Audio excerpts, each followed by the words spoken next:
Oh, the fair! Mr. Barstow?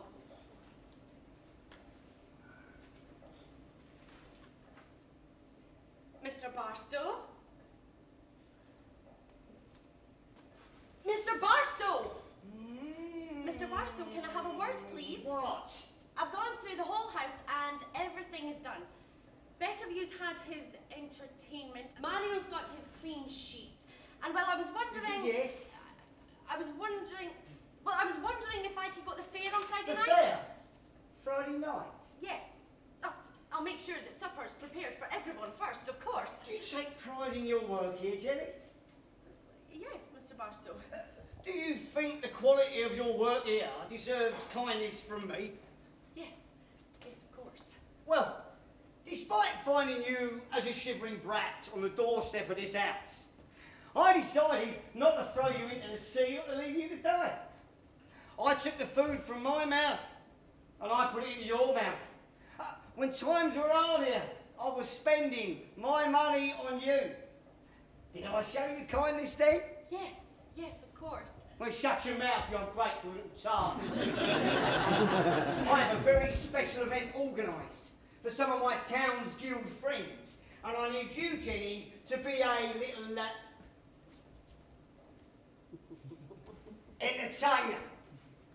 Hand out the drinks to the gentlemen and whatever else they want. No way! Not then! Not again! Jenny! Don't you realise how terribly, terribly important these people are? Our mission, Jenny, in the hospitality business is to entertain them. And you are part of that little entertainment.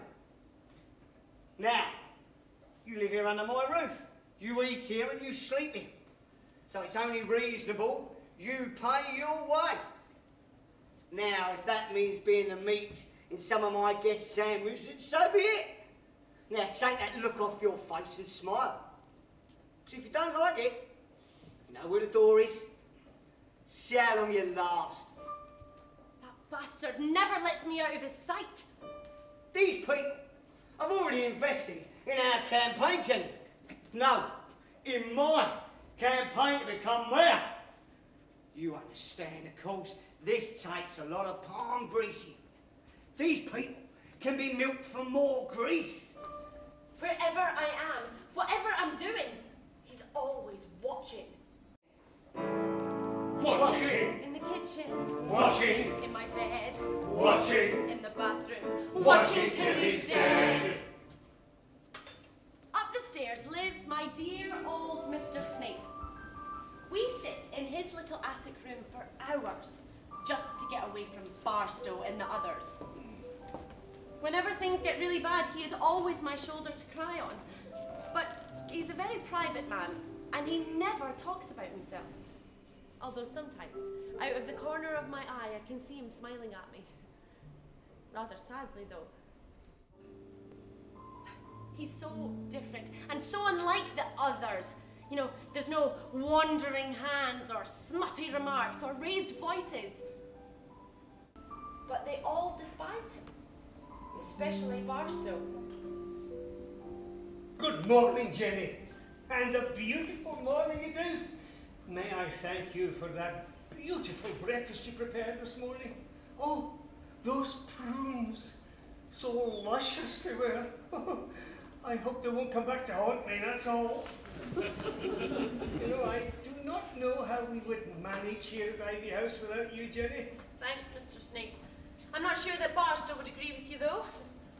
Why, what's he done now? If he touches you again, you give him one sharp one straight in the ghoulies. Well, I might just have to. Oh, no, it's nothing really. Well, it's just that I wanted to go to the fair on Friday night, but Barstow has me booked in to entertain the pervs of Wellesley. Mr. Snape, who was this woman? Oh, she's someone who lived here many years ago. Surely they can spare you for one evening, can't they? It's not reasonable. You should be able to go to that fair. Not if I want my teeth in my head on Saturday morning. She was very pretty, wasn't she? Oh, yes, yes. Yes, she was. I tell you, after you finish downstairs on Friday, why don't you come up to this room here and we can look at the lights of the fair through the window? How does that sound? Eh? Mr. Snape, her picture is everywhere in this house. Did this house used to be hers? Look, just look out of that window there, will you? Wellesley by the sea.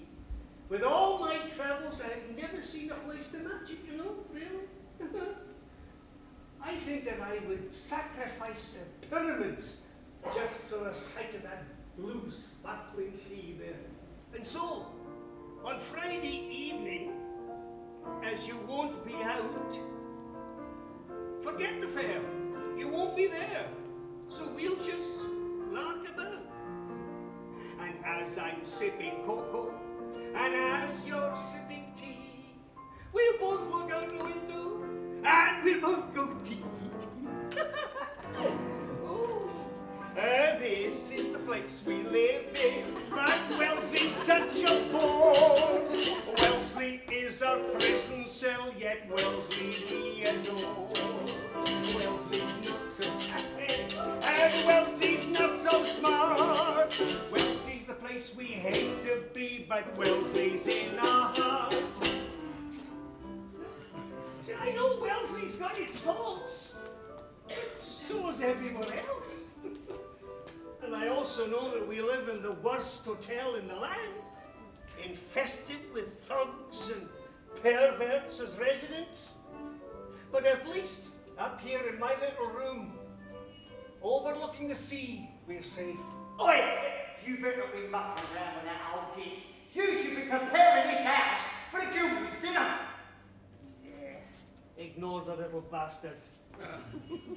I remember when he and his father first came up here from England.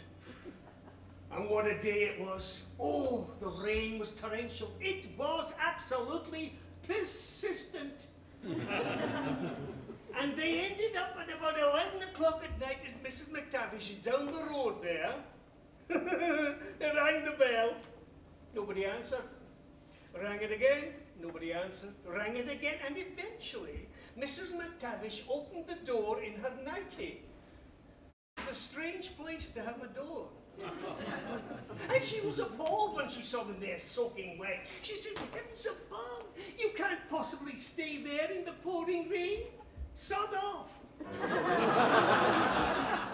And so Friday evening, when the town's alight, we'll look out that window and illuminate inside. Oh, the tramps and cruises will be strolling